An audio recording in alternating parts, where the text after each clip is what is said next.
Hello, and welcome to the first film review I am putting out on the Flying Guillotine, at least that's what we're calling it for now, YouTube channel on cult and genre films.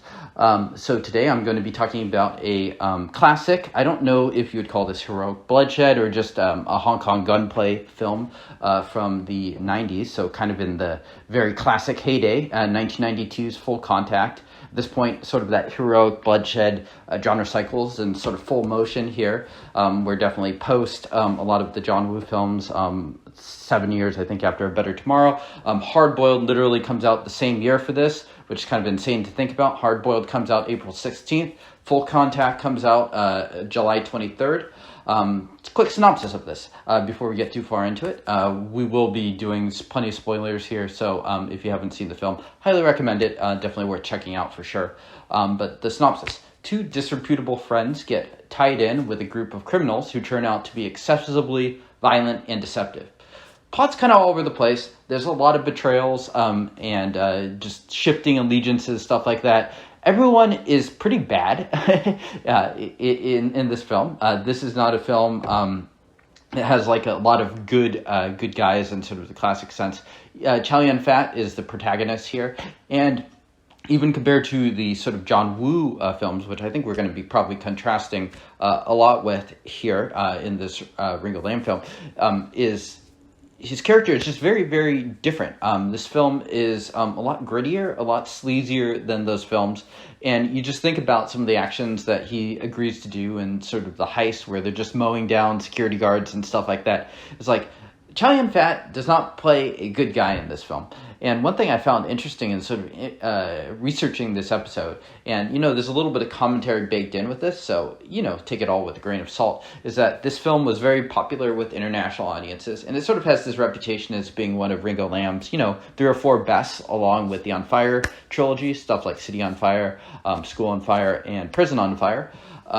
But in Hong Kong, it was not particularly well liked at the time, mainly because it was kind of an anti-hero churn for Chow Yun-fat. And it's true. His role here is quite different from the very sort of heroic guy you can get behind sort of stuff in a lot of those John Woo films coming out right in the same era.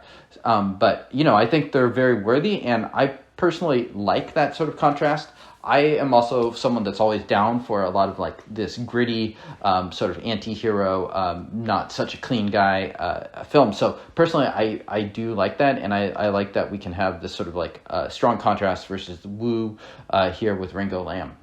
One other thing that's very different in this film too, and this probably pops off the screen for those that are sort of familiar with heroic bloodshed, is you're getting a lot more knife play, other types of sort of action rather than just sort of like the bullet ballets, the gun shed where we're doing like the dual wielding Chow Yun-fat.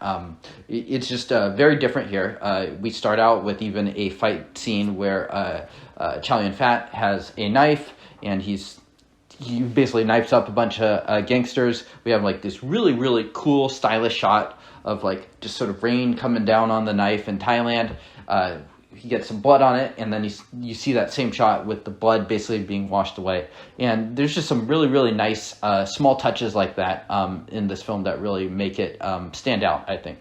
I definitely think this is one of the better sort of gunplay Hong Kong films from that 80s, 90s period. Okay, so yeah, sitting in the Ringo Lam filmography, 1992, so Ringo Lam's sort of golden era, I think, is generally looked at from City on Fire, 1987 to 1997, so this sitting right in the middle, 1992. I really like a lot of Lam films in this period. I think Full Alert is really good, Wild Search, I've seen both of those very recently, of course the On Fire trilogy. Yeah, so there's some stuff in this film that I think works well, and stuff that I think works a little bit less well. For me, the rock soundtrack, there's like probably like 25% of the time, this is just a banger soundtrack. It's awesome for me, especially the way the film concludes and stuff like that. Really, really love that. But personally for me, I tend to not go for these rock soundtracks. I recognize this is definitely sort of like a personal choice thing. So a lot of times when it's just kind of coming along and stuff like that, it really, really dates the film in this certain period, partly in a good way. And I think some people will really enjoy that. For me, it can be just a little bit of a detractor there as well. So, a little bit of my point of view there. The action to this has a really, really strong sort of almost improvisational, unhinged feel. A lot of these Hong Kong films were, of course, done without proper permitting and stuff like that. So it kind of creates that feel where we're just going to go out, we're going to steal a bunch of shots, we're going to shoot this. Compared to stuff like John Woo and later Johnny To, whose stuff, John Woo in particular, feels very kind of like a ballet, extremely choreographed, probably a strong sense of storyboarding, a lot of shots.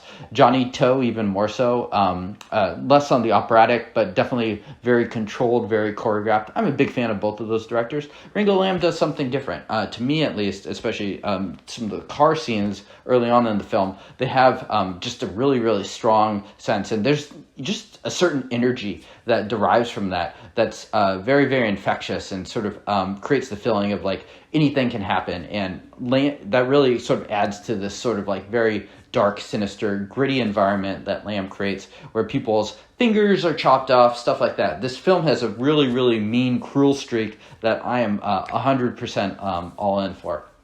The other thing that this film does, even before it gets started, that just has me all the way locked in, is it has three of my favorite actors just sort of at the peak of their powers and getting them at just the perfect time. Chow Yun-fat, who I've already talked about, of course, basically almost suited up in sort of like Twin Peaks, like Bobby biker gear. Been a while since I've seen that, but he has a totally different look than he would have in stuff like Hard Boiled and The Killer. Great in this film, definitely peak period Chow Yun-fat. This is probably, if you were to pick 1 year of Chow Yun-fat, 1992 very well might be sort of it. He hasn't yet entered sort of like the later period of his career. He's really good in all the action scenes, and he's just a actor that's just super associated with this. And then in supporting roles, you have two just fantastic actors, and Anthony Wong, who is also in kind of this really strong period of his.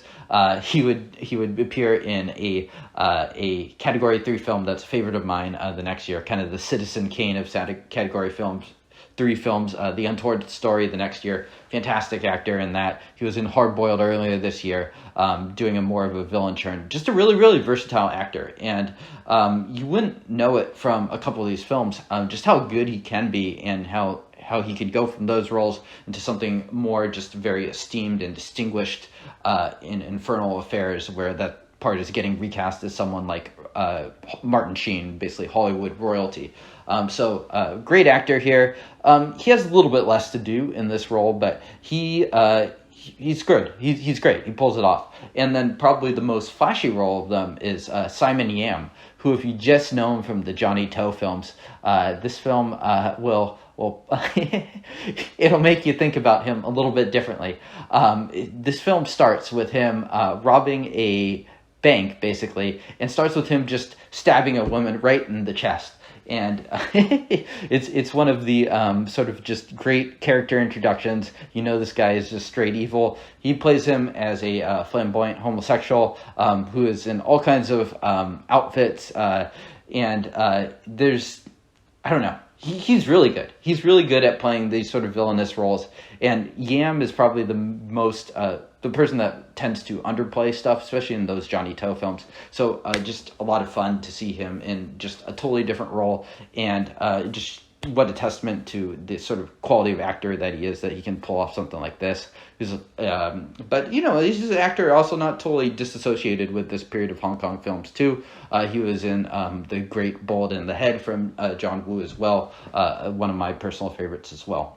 Okay, so that's a lot about just sort of the players here. So a couple scenes and moments I wanted to pick out. This is definitely a film built around sort of set pieces and that sort of thing.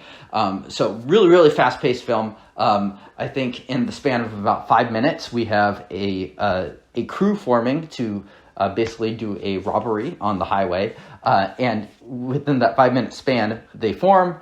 they execute the robbery, and then they immediately betray each other. So that just kind of shows you that this 5 minutes is all wrapped up. And, normally in a lot of American films or whatever, that could be your whole 110-minute film right there. But in this film, that's executed in about 5 minutes, and it's just bang, bang, bang. And the set piece, as I said earlier, it has this just really joyous, unhinged quality to it that I really like. They're mowing down people, just random people are getting killed. It's a very, very different era, in the era where we have stuff like Avengers films coming out where giant cities are uplifted and we don't see anyone dying, stuff like that. It's just, I'm a fan of seeing sort of the carnage and the body count going on there. We have just kind of callous uses of grenades by one of the characters named Virgin on Simon Yam's crew, who plays basically a nymphomaniac character that's trying to basically screw everyone, all the male characters in the film. So there's just kind of unrepentant sleaze, and it's a bygone era, especially as we think of like The Handover and how a lot of the Hong Kong films have been tamed down. We think about the filmmakers that have sort of had a good run post Handover, and it's a lot less than before. People like John Woo and Ringo Lam have definitely, their fame has sort of faded over time, even though they weren't necessarily old when The Handover happened. People like Johnny To, who I'm a huge fan of, but definitely was probably a little bit more well-equipped to sort of go into a little bit of a tamer period of filmmaking. Has definitely sort of taken over. So, sorry, tangent there. There's a great montage after we see basically Simon Yam and his crew mow down everyone in Chow Yun-fat's crew, and Chow Yun-fat loses a finger on the way, and so he basically has like a I'm coming back montage. So he basically has to learn to shoot the gun with his offhand, his left hand. We get to see him doing the butterfly stroke in the Mekong River. So if you've ever been to Thailand, you'll know that the rivers,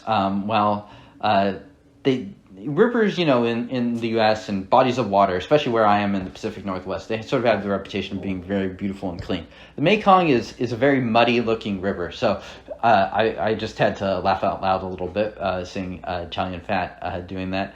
As far as the soundtrack goes, this is part of it where I think it's damn perfect during the montage, so we get some really great sort of 80s, early 90s style montage here.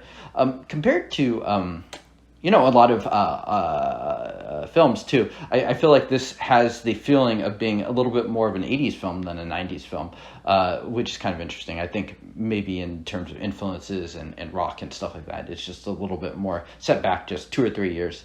Not that it makes a big difference or anything. There's a great set piece with a bunch of ice, giant things of ice, where Anthony Wong and Chow Yun-fat basically are trying to team up later on in the film to take down Simon Yam's character. So some great set pieces there, with partly with guns, partly with knives. Some great stuff. There's also some totally bonkers gun point of view things that, it's what they could do in 1992. Personally, I go for it. I could totally understand someone being a little bit like laughing at that. It certainly has a little bit of a camp factor too. And the finale is just pure excess, where we see cars blowing up and stuff like that. So all the set pieces really, really well done. High energy for all of them. For me, at least, the fact that these films are so high paced, it's sort of like when it's slowing down, you just have a set piece just pull you right back in and just sort of bring that energy too. Definitely one of the all-time great closing lines of cinema with Chow Yun-fat telling Simon Yam's character he can jerk off in hell after he tosses a knife and just kills him. just a fantastic, joyous way to conclude just a high-energy, frenetic, visceral film. Interestingly, this film could have been even darker. In the original cut of the film, the scene after the car chase where he forces him to go and kill Gofei, Judge also tells Sam to bring him Gofei. Gofei is Chow Yun-fat's character as eyes as proof of death. Sam can't kill Gofei, so he cuts the eyes out of the bodies of the family in the house. Judge takes the eyes and eats them. The idea is that it was payoff from the scene where Judge compliments Go-Fei's very pretty eyes. So if you watch Sam in the normal version of the film, he comes out of the house, you can see his right hand is clenched and holding something, the eyes, of course.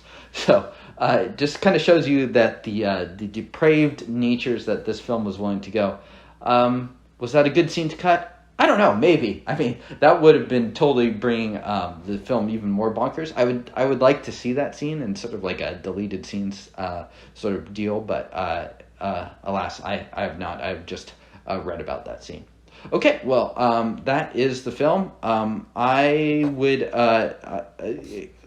in the Film to Film podcast, which I do with Iñaki, please check it out. We do a thing where we reward who won the movie. For me, I would definitely go Ringo Lam. I think just really well directed. I think it deserves his reputation as one of his best. Probably not my personal favorite, but I'd probably put it top 5 for sure as Ringo Lam. And going to give this to him an 8 out of 10. There's some moments, like some of the dancing and stuff, I could do without a little bit of it. But for the most part, just a really fun, awesome action film from 1992. Great set pieces, and just a great vehicle to see 3 stars just at the peak of their powers going for it. So let me know what you think about this video.